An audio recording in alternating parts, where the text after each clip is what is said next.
Do not adjust your monitors. There is not a giant spider or spider hole on your screen. I'm here with a knife that needs no introduction. I guess that is unless you didn't read the title of the video. You didn't specifically search for this video. You didn't read about it on a forum. You somehow came in the middle of the video, or you've just never heard of this knife. If you're in one of those categories, then I guess this does need a little bit of introduction. I am here with the Spyderco Paramilitary 2. In this case, happens to be in the flat dark earth variation. This is one of Spyderco's most popular selling knives, and one of my most carried, most favorite everyday carry knives myself. To get the details out of the way, everyone goes through the numbers on these knives. I don't know if anyone pays attention, but because it's part of the knife review, I will quickly get them out of the way. Length on this, it is a closed length, 4.8 inches. Overall length with it open, 8.3 inches. And the blade comes in at 3.4 inches.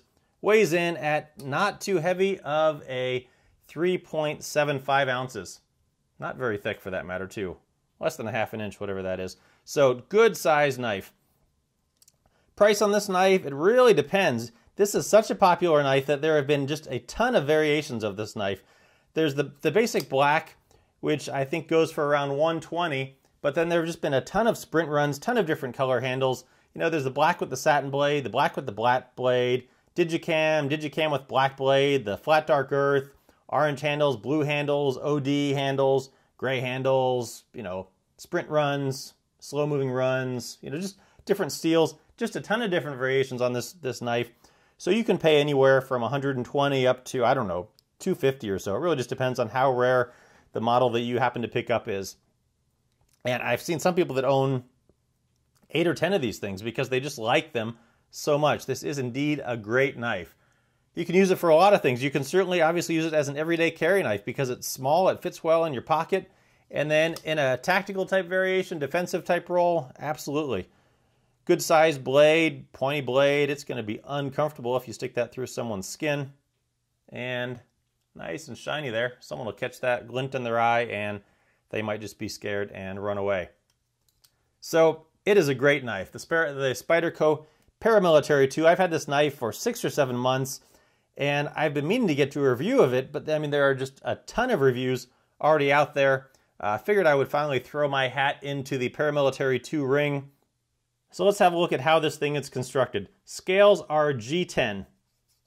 Now this G10, I don't remember how it was when I got it. Most G10 comes pretty awful grippy. This G10 is kind of smoothed out like all G10 seems to, and it's now pretty smooth, so there's not going to be a lot of underclip issues with it in your pocket. Has the Torx bits for the screws, has a super large lanyard hole that will fit, I think, 2 pieces of paracord through there if you're so inclined. The pocket clip, relatively deep carry pocket clip, you know, about there. Nice rounded smooth pocket clip, and with those scales being the way they are, you're not going to have any underclip issues. The pocket clip is 4 directions: tip up, tip down, right-sided, left-sided. Put it wherever you like. The steel liners are nested, and what that means is you can see that a lot of knives, like this Emerson, they'll have the scales and then they'll have the liners. So you get the scales, the liners, and that makes the knife a little bit thicker. On this, the scales are nested down inside there. Right down in there. And they are milled out for a little bit of extra weight savings. You can see there. The lock on this, it has a little bit different lock. It's a compression lock. Some people think that that's essentially like a liner lock. It's similar but different. So just to show you the difference real quick, on a liner lock, like on this Emerson, part of the liner bends over and locks up on the back of the blade. And there's just one piece of contact on the back of that blade, just a straight piece that goes up and locks that up. On this compression lock, there's a piece here that fits right into this little cutout on the blade right here. You can see right in there, right in that little divot there in the back of the blade is where that lock is going to fit in. This little piece right in here as that comes around, this is going to fit all the way into that little divot in the back, the cutout in the back of the blade. Locks up, locks into place there, and it gives it a lot more point of contact than just one straight bar across. So it's a nice solid lockup. So a little bit different than the liner lock. Similar, that, you know, part of it kind of bends over, but it engages a little bit more securely, I think, than a liner lock. Closing it, you just push this over and it will close up. Opening this up, there's several different ways to open it. It has a nice big hole that you can get your thumb into here and just flip open. Goes nice and quick that way. Alternatively, you can just do it manually, like that. Pretty simple. Another option is you can do kind of like an axis lock on a Benchmade, where you can grip the back of the compression lock here and just kind of whip it open. But the problem with that is that if you hold it, it will bounce sometimes like that and not stay open. So be careful when you're doing that. And then probably the most advanced way is sort of the Spidey drop. You grab it, pull it around, and then drop it down there and let that open up. So several options for opening it.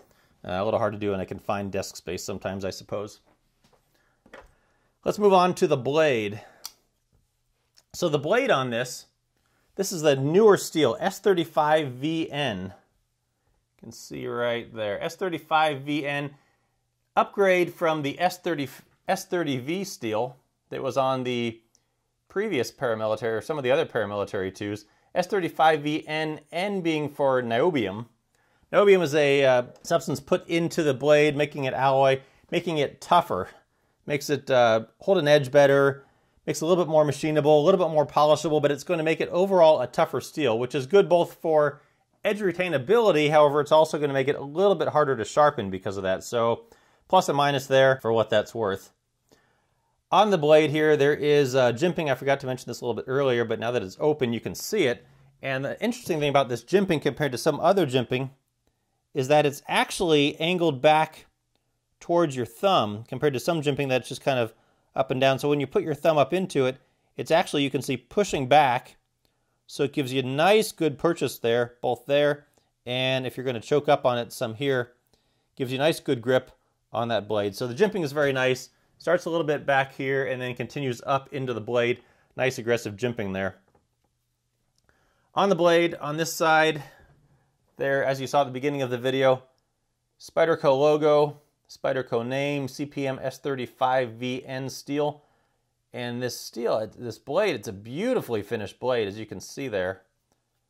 On the back of it, we have both Eric and Sal's initials, designers of it. And unique to Spyderco, not only is it not built in China, built in Colorado, in America, and on Earth. Love that they put that on there. Now, one of the other things I like about this knife with this blade shape, full flat ground, it's got a long, thin blade, and I like that because some of their blades that have the leaf shape, like the Manex, they have this leaf shape. The blade comes out, and it makes the knife sort of more bulbous looking and thicker in your pocket. I like the shape of this one because it has sort of this long, sleek, slender shape, and I think it carries a little bit better. For as long as this knife is, it actually carries very well in your pocket. It's long, but it's pretty thin. You know, comparing it to something like this Emerson Mini CQC 15, it carries much smaller than this. Maybe I'll do a comparison video between these two at some point, as they're both kind of popular comparative knives. But it carries much thinner, much smaller feeling because it is a little bit slimmer, even though it's a little bit longer. So carrying this blade is very nice in your pocket. Just kind of not quite disappears, but it's a nice size for that. Holding it, carrying it, working with it, the handle fits your hand very nice. They narrowed this one out compared to the original Paramilitary, made it a little bit thinner back here.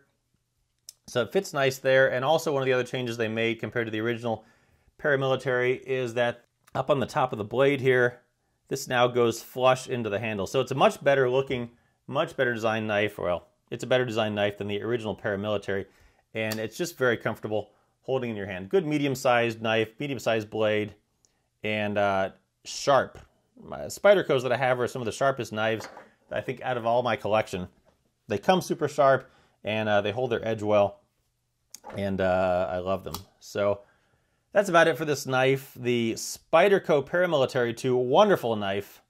I love this knife. Like I said, it's one of my 2 most carried knives, I think. One of my favorite everyday carry knives. Just a great knife. So check it out. Spyderco Paramilitary 2.